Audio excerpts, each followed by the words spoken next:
All right, my name is Kwabena Boateng. I'm founder and president of African Diaspora Nation. It's a diaspora organization which interfaces with Africans to look at how we become the embodiment of a guiding light for a global African renaissance. So we're talking leadership, development, and entrepreneurship. Now, we're here today to do one thing. The Black Panther movie has been out for a while. There's been a lot of euphoria around it, but it gives us a great opportunity which I don't think we tap in at this moment. So African Diaspora Nation is here to carry on from where the movie has taken us. The movie has galvanized Africans globally. Talking about Africans in the Caribbean, the United States, Europe, right? And even over here, excitement across Nigeria, Ghana, on the continent itself. So we found something which has galvanized us all as a people globally. How do we build upon that to uplift global Africa? So today we're here to do a youth forum, an international youth forum, around the theme of architecting the post-Wakandan collaborative order. So the movie is here, Black Panther, we all know about it, but post-Wakanda, post that fictional Wakandan construct, what do we do now? And that is what we're here to discuss. The movie explores some very interesting themes. It explores themes of identity. And national identity, individual identity is important, but so is national identity, right?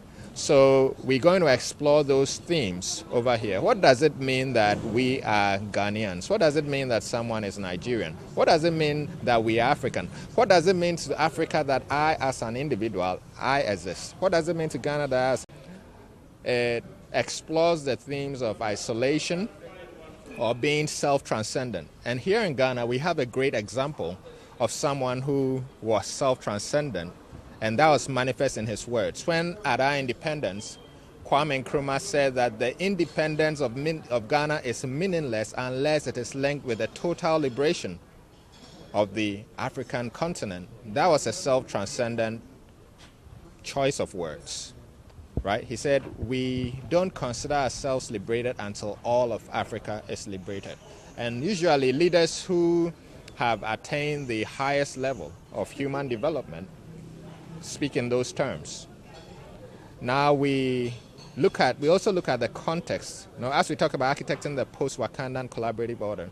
So that's what we're here to accomplish today. We're looking to architect the post-Wakandan collaborative order in global Africa and beyond.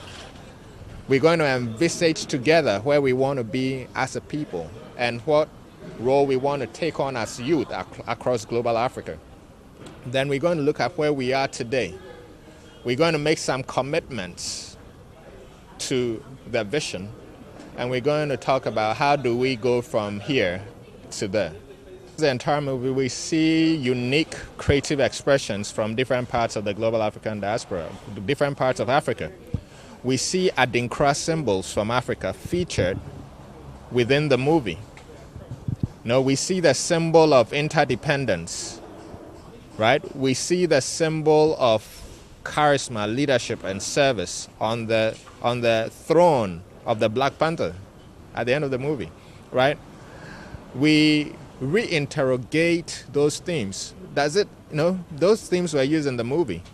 What does it mean to us? Do we look at those things from just an aesthetic value perspective? We throw them into a lot of the designs we have, or we can actually leverage on the philosophical, the wisdom embedded in those to actually inform us and advise us in our journey for development. And I think those Adinkra symbols do that. So we're going to look at that. Why is it that those symbols are on almost every important office in Ghana? We see it on the Speaker of Parliament. We see it in the President's office. You see it in the departure lounge. You see it in almost every hotel. You see it encircling and hedging the Menchia Palace.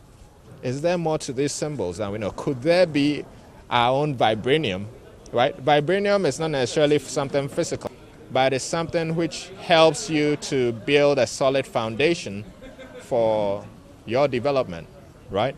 So those are some of the things.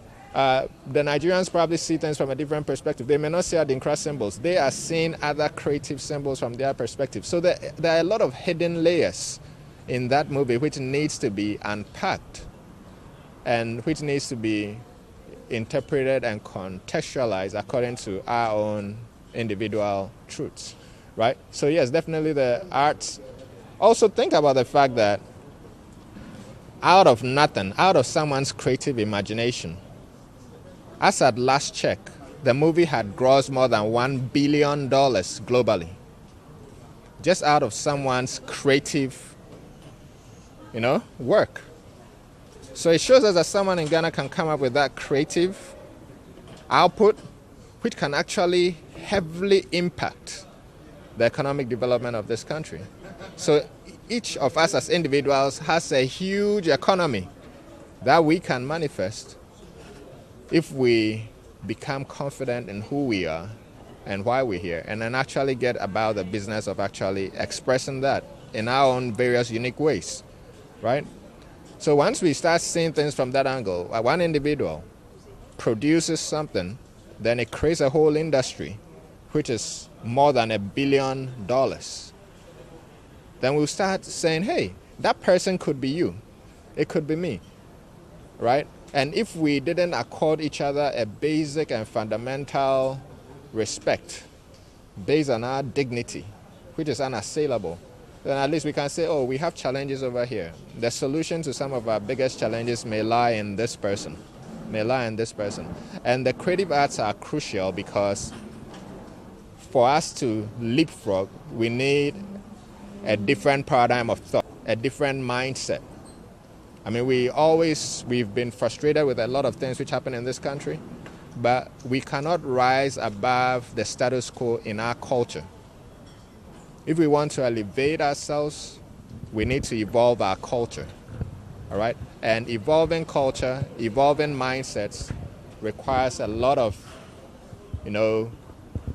concerted effort from movies, media, content development, education-wise, and just a basic health, environment, and safety perspective, keeping us safe so that we can explore those things and impact the minds of our generation.